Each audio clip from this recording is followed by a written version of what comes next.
Hello world, Shelly here, and it's time for your Friday Foundation Fix, where you can get your fix of foundation reviews in between foundation fests. Today I'm going to check out from Maybelline the Dream Urban Cover Full Coverage Foundation.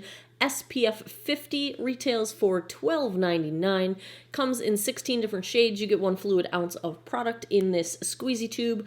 I've got 2 different shades to swatch for you guys. One is 102 Fair Porcelain, the other is 112 Natural Ivory. Let's check some claims. This one's getting about 450 reviews on Ulta's website, little under 4 out of 5 stars. Experience flawless coverage foundation specifically formulated to protect your skin from harmful environmental aggressors. Wow, can't talk today.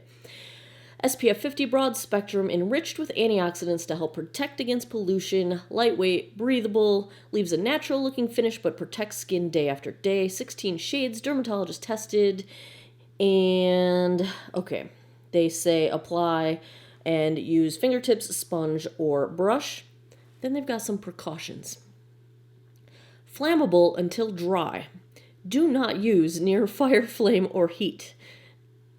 And so on. I just stopped there.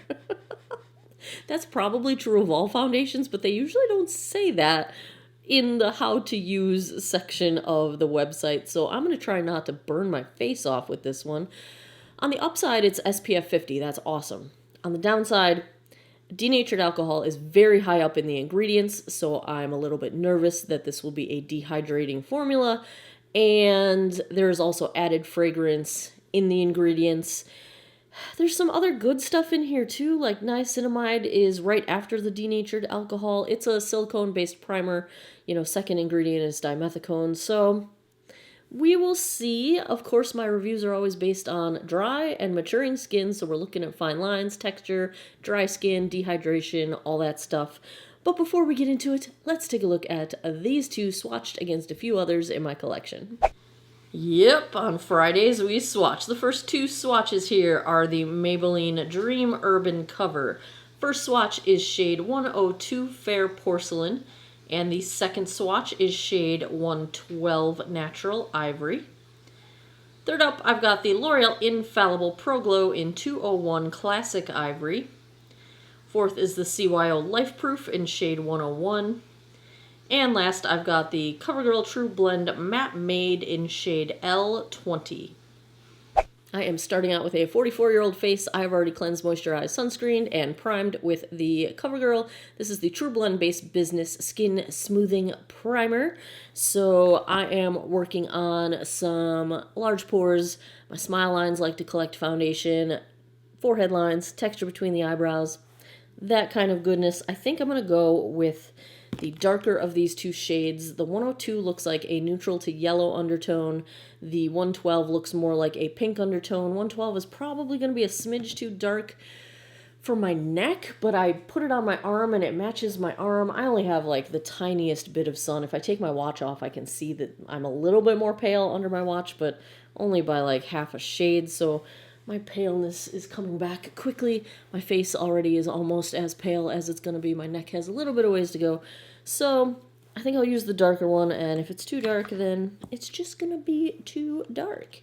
We have a squeezy tube as our method of distribution. I will use a sponge on one side. This is a Real Techniques Dampened Miracle Complexion Sponge. On the other side, I've got the e.l.f. Ultimate Blending Brush.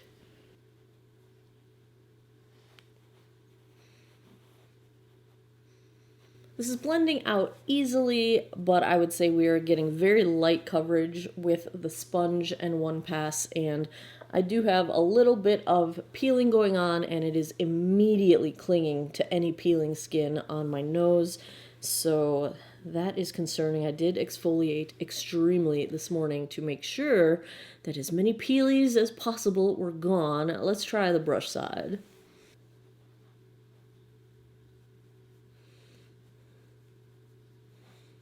I am impressed with how easily this blends out with the brush. I do think coverage is pretty light, about the same. I can still see redness coming through on my nose and on my cheeks here. Discovered a little thing that I thought was a pimple over here, but I think something bit me. So that's awesome.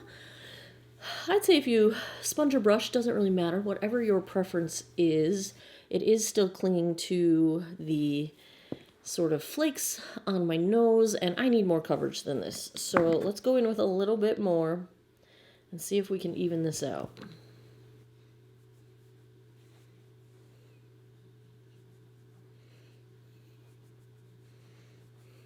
At 2 coats, I'd say we are approaching a light medium coverage. I can still see all of my sunspots coming through on the sun-damaged side of my face. I still see redness coming through on my nose. I feel like I still have a little bit of redness coming through on this cheek. I can see my blood vessel that runs under my eye here. So I don't think this is full coverage, and I don't want to put any more product on my skin because I feel like we're getting a little heavy and I just don't want to go there. It's currently at a nice sort of skin-like finish, but I can see like in certain spots right along here, I can see the product. So I don't want to build it up to the point where it looks like makeup sitting on top of the skin. So we're going to stop there. I'm going to call that light medium-ish. It is setting down a bit. I'm going to give it a couple minutes and maybe I won't have to powder, but we will see. I will let you know. Man, something did bite me. This is like, that's a thing. I don't know what it was. Let's check the time. It is 11:49 a.m. Let me put the rest of my face on. I'll be right back. Okay, no major issues to report. For concealer, I went in, haven't dug this one out in a while, the Maybelline Age Rewind in the shade Fair. Blended just fine with the foundation. I did end up having to set it, and I just kind of set this part of my face and the perimeter because it was just a little too tacky to go in with powder. So I set it with the CoverGirl True Blend Minerals. This is the translucent powder, and it took fine to setting with powder. Did not have trouble blending anything. The only thing I've noticed is that, you know, denatured alcohol is not necessarily a be-all, end-all, avoid-at-all-costs kind of ingredient. In a proper formulation, it can be okay if it's balanced with other hydrating ingredients and if it's in, you know, the minimum quantity necessary to accomplish whatever it's been put into the formula for. Now, of course, if it's just a cheap filler ingredient, then it's not going to be good. But in things like foundation that need to have a dry down, for example, part of this, the use of an ingredient like that is to help aid and speed up that dry down process. But I feel like there's just too much because what happened was as I put my concealer on and I'm really enjoying how this is kind of looking on the skin, it got drier and drier and drier, and I feel like you can almost see the texture of the dehydration of the topmost layer of my skin. And so up close, you can almost see crepey texture that usually doesn't happen until the evening when my skin is really dehydrated. So we'll see if we end up having any issues with super dehydration, itchiness, dryness, that kind of stuff as the day goes on. I think it's a nice foundation. I don't think it looks full coverage, at least not on me. It is a very pretty nicely skin-like finish. It's not accentuating pores or texture except for that sort of look of dryness that it's got now. But at a distance, I think it's very pretty. And actually, that shade does not seem to be too dark for me, so alrighty there. So that is where we are at starting out. On the rest of my face, I used the L'Oreal True Match Lumi bronzer. I used NYX Sweet Cheeks blush. This is the matte one in the shade Bang Bang. And I used the Maybelline Master Chrome highlight. This is shade number 250. And that is my face. On my eyes, I received in PR from Alter Ego the Sahara palette. Ooh. Now, this appears to be a dupe for the Natasha Denona Biba palette. I have a lot of Natasha Denona palettes. I do not have the Biba palette, but part of the reason why I didn't buy it is because I didn't want to spend that kind of money on a sort of neutral color story, because I don't really wear neutrals all that often, but this is why I love brands like Alter Ego, and their formula is fantastic. $16 gets you this wonderful palette, and that's what I'm wearing on my eyes today. And let me just say, just in general, so you guys know I love C Color Cosmetics and I love Alter Ego. They're like, I don't even need to try any other dupe eyeshadow brands because they nail it. The shimmers from Alter Ego are like butter. Like, there's nothing more satisfying than taking a flat shadow brush of a buttery shimmer shade and that first swipe. Oh, you know I love my makeup, you guys. And it's so wonderful. So yes, I enjoyed my first run through the Sahara palette from Alter Ego. Thank you, Alter Ego, for sending me that. My microphone is falling over, so we're going to wrap this up. I don't remember what time it was. It's 12:29 now. I think it was 11:48, something like that. I'll be back in a bit with a daylight check-in. I will come back tonight, give you guys my final thoughts. Hello, we're about 5 hours in, and color match-wise, I think we are A-okay on this one. I haven't gotten a good look at myself in a mirror, so here's your close-up.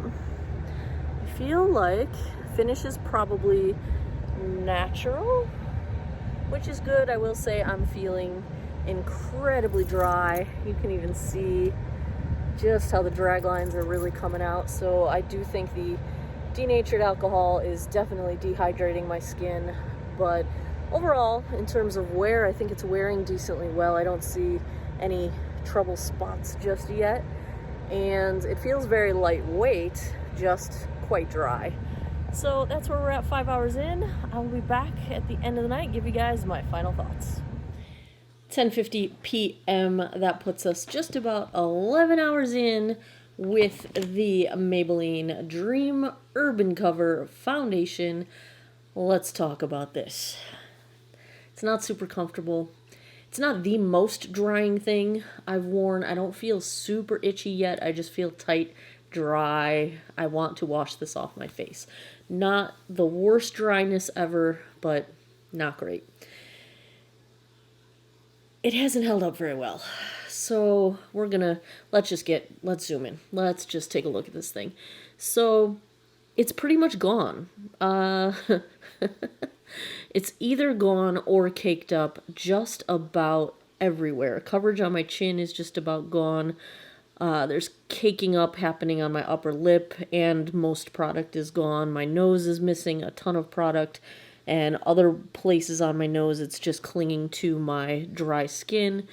Blush, bronzer, highlight are still somewhat intact, but they are fading, so I do think everything kind of took a turn for the worse. Forehead, I don't really feel like I have much product left except for what is sort of clinging to dry skin. So, yeah, doesn't really settle too badly into lines, just a little bit on my lower chin lines, but, nothing really settled into my forehead or my smile lines. That's Merlin. He says it's time for bed. I know. We're going to bed in 1 minute. 1 minute. Yeah. Trust me. I'm telling you the truth. 1 minute.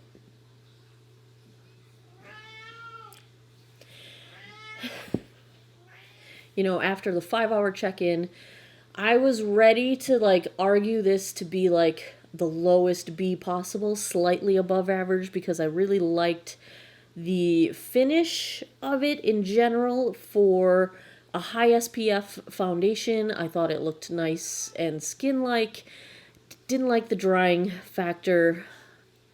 I don't think it's full coverage. There's only 16 shades, and it started falling apart around the 8-hour mark. So now it's just your average run-of-the-mill, doesn't work great for dry and mature skin kind of foundation. So if I had to give a grade to the Dream Urban Cover Foundation from Maybelline, it's just a C. It's just average. It's okay. It looks nice for a while. If you have dry skin, I would probably avoid it. It's okay for maturing skin. Sorry, Merlin's just not going to give up. He's right next to the microphone now. On the vanity. He's going to knock things over. Cats do not belong up here. You don't belong up here, do you?